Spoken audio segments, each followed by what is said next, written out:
of honoring him. Now, this our Heavenly Father does not like so many things.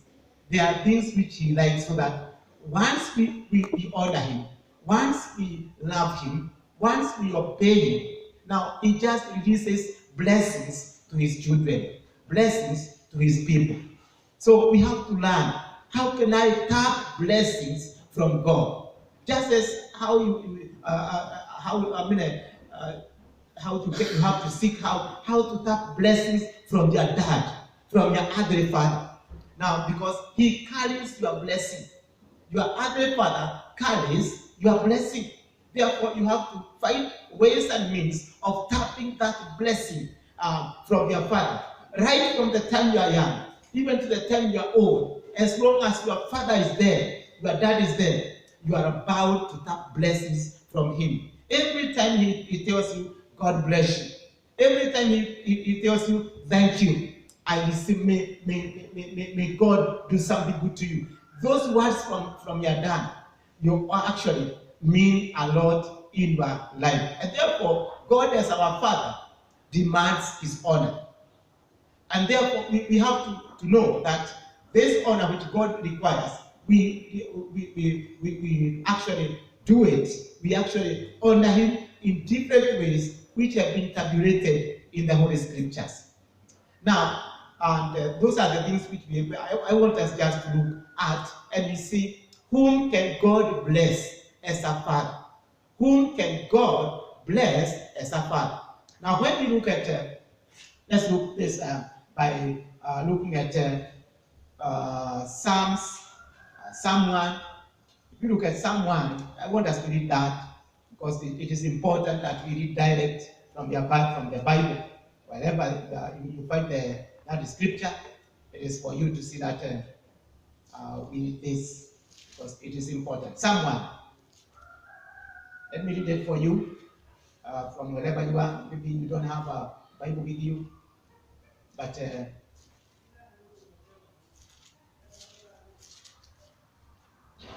this is what Psalm 1 says.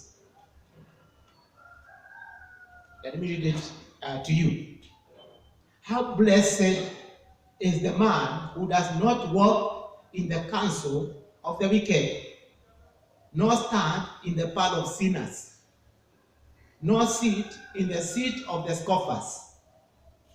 But his delight is in the law of the Lord, and in his law he meditates day and night.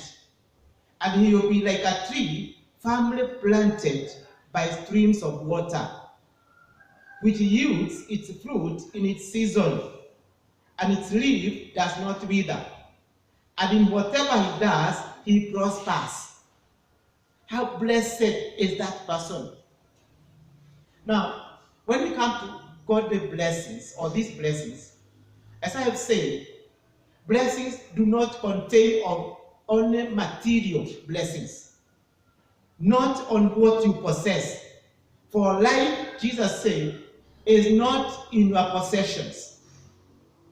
Life which God bestows on us, it comes from different facets, and we really need them. When you look at this psalm, a person who is blessed of God, how can you describe him? A person who is blessed of God. We have seen that it is this person who does not stay, who does not walk with the sinners and with the wicked people. That means he's a separated person. He is a godly person. He loves God. And he meditates on the word of God.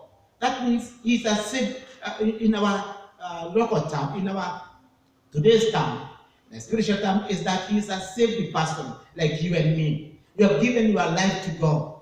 You have dedicated yourself to God. You have separated yourself for God. Such a person has got a fellowship with God. He is related to God as a child of God, and also in fellowship with God. Therefore, God honors such a person, and he calls him a son. We are the sons of God. And therefore, we have to know that to see that this person is blessed. And there are many blessings for that person.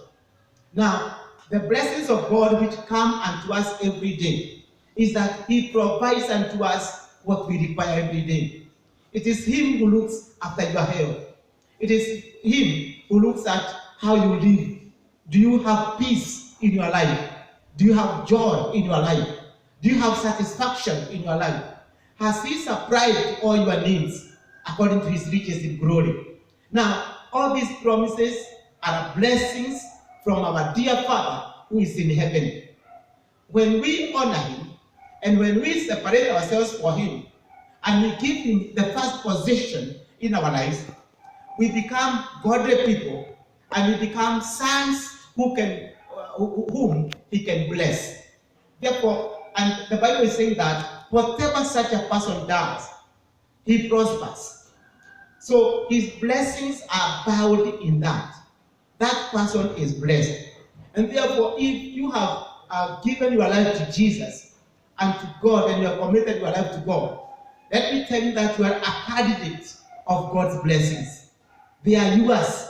You can claim them because you are walking or you are living in Psalm 1. You are living in Psalm 1, verse 1 to 3. Blessings of God are yours. And there are many. Some of them you cannot be able to count them. You look at what the psalmist says in Psalm 103. He was telling his soul because of how joyful he was. He was rejoicing in Psalm 103. Now, bless the Lord, O my soul. Do not forget His benefits. That means he was living in God's blessings. He had been forgiven his iniquities. That's a great blessing. The salvation which you have is a great blessing from God. He heals all your sicknesses. Yes, they come, but they don't kill you. He heals them. He heals you from all of them. Now, He meets all your needs. In fact, He even renews your age. That means you don't you are not oppressed even by age. He renews you. He forgives your iniquities. He supplies all that you need. He fights for you. All your enemies are fought away by God.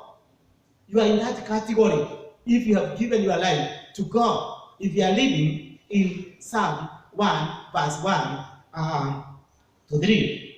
And then the Bible says that in contrary to that, the wicked are not so. They are like chaff which the wind drives away. Therefore the wicked will not stand in the judgment, nor sinners in the assembly of the righteous. These are like casty people. They will not abide in the tabernacle of the Lord. They will not approach Him because they will not live in His blessings. That's what we have in Jeremiah 17. That blessed are the people who trust in the Lord, because they will be blessed in the land. But cursed are the wicked, because they will live like parched bushes in a desert. Now, for you to have the blessings of the Lord, it requires you to trust in the Lord, to put your whole self in God, your dependence on God. That He being your God, you truly depend on Him. That whatever you have, you come from Him. Your Heavenly Father will supply all that you want as your Father. He carries your blessings. And your blessings are not when you leave this world. Now, our Heavenly Father does not die. Your earthly Father has to bless you when He is alive. It is for me now to bless my children when I'm alive. Like this morning, I wrote the messages of blessings. Each one of them. Even my son Silas has got that message of God's blessings upon them. Because I am alive. When I die, I cannot bless them then. They have to receive these blessings when I'm alive. That is the time when they have to do good to me.